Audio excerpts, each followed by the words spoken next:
Good morning, guys. Welcome back to the channel. So on today's little how-to video is going to be replacing a relay harness on an Atlas jack plate. About a few months ago it started acting up. So some days it would go up and down, some days it wouldn't work, some days it would work again. And I did some YouTubing and some research and pretty much determined that it's the harness that needs to be replaced. If you go to any local shop, unfortunately, they're going to be like $100, maybe a little less. But Amazon is going to be your best bet. So that's what we got. I'll put a link up in the description. And it's just a regular harness. It literally looks the same exact one that is on there already. So I'm going to show you how to replace this and get your boat going again. There it is. I'm just gonna press the button and you guys kind of just hear what I'm hearing.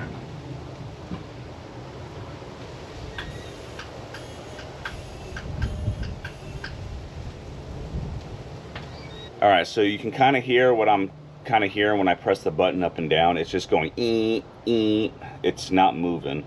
So I truly think it's the relays. All right, so I got the old harness out. All right, not too crazy. Okay, so you have a connector right here. Obviously it goes straight to the jack plate. You have a ground, you have a power, and then you have your black cord, which is 3 wires, goes all the way up to the controller. So all I did was cut that off, and I'm just gonna splice it. I'm gonna use the other one because this black cord goes all the way up to the front. So it's gonna have to be spliced right here, and I'll heat shrink it and stuff like that, so it's kind of the best it can be with it being sealed. So that's the old one. Your new harness pretty much has everything on it.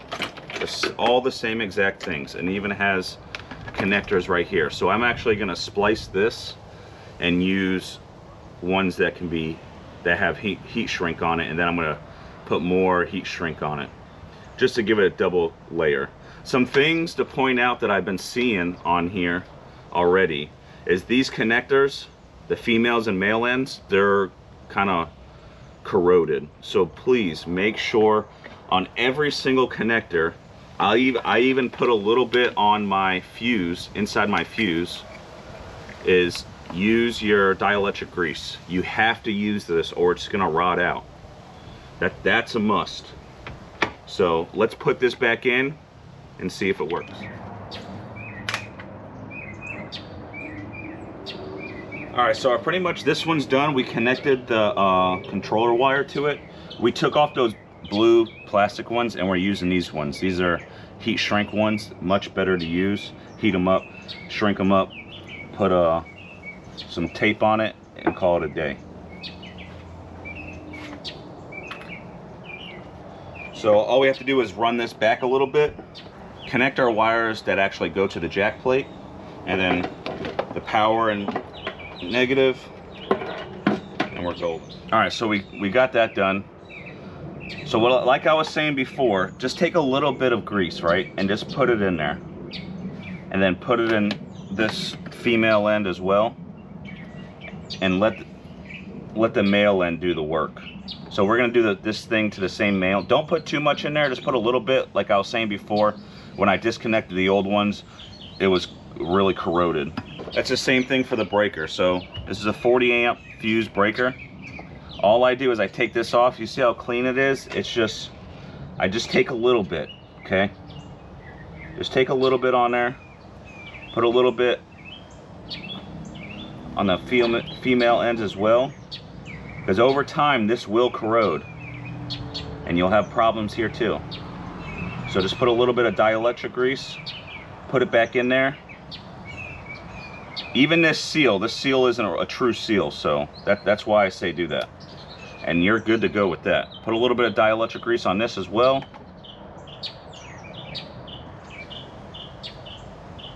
And we'll connect that together. And this end as well. All right, so we're golden. All right, guys, so we're pretty much finished. It wasn't a hard job. A lot of it is connect and play. There's only a couple things that you kind of need to splice and put back together if you don't want so much wiring. So here is the old harness. Nothing crazy about it. Okay, so the two things that you're gonna have to probably splice that I did was your ground wire. This is probably like 3 feet. I cut it down to, you know, probably about 12 inches or so, if not less. Another thing was the connectors. These were corroded, so make sure you put some dielectric grease in them, okay?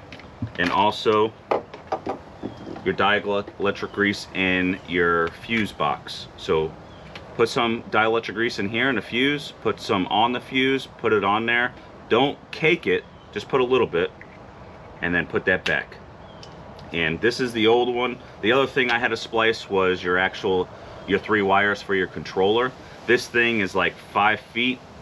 I had to cut a lot of it off, and then I just connected them both together.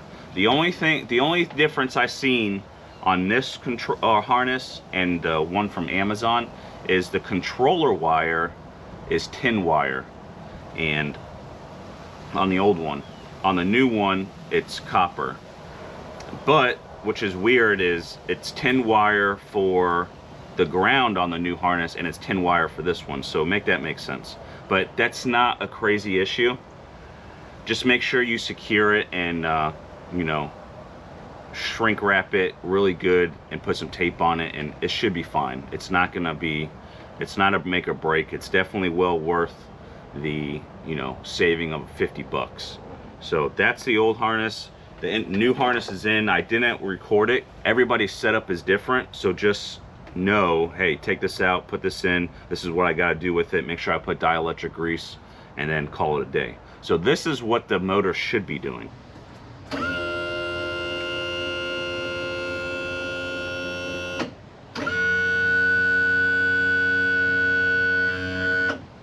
Alright, so that's the new harness in action. Just remember, if you're hearing that kind of like click sound, or something of that nature, more than likely it's a harness. And I just knew it wasn't the actual pump itself. I was like, this thing is pretty new. I don't use it that much, and I can't see that going out. So it was the harness, and this is pretty much sums it up. Really quick, you know, how-to video on how to replace the harness. It's not hard at all. So if you went to a shop and you quoted a couple hundred bucks to replace that, more than likely you can do it yourself. I'm not, you know, a master mechanic. I do have some mechanical knowledge, but anybody can do this. It's not that hard. Thanks for watching, guys. I hope you really enjoyed it. Stay tuned for the next how-to video.